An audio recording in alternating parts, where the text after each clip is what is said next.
Hi! If you want to customize volume panels into your ZTE Blade V8 Lite, first step, go into Play Market and find volume style application.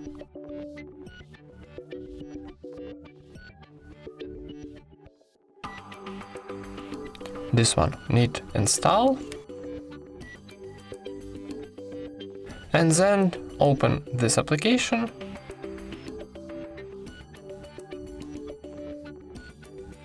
And now into application need choose your volume styles, for example like iOS. So click it, and on the top we got start button. Press it, and then need give permissions for this application. So click accessibility, and then one more time in settings. So choose your volume style application, turn on, press OK, and now we got a new volume style, like iOS. And that's it. Thank you for watching, leave thumbs ups and subscribe to our channel.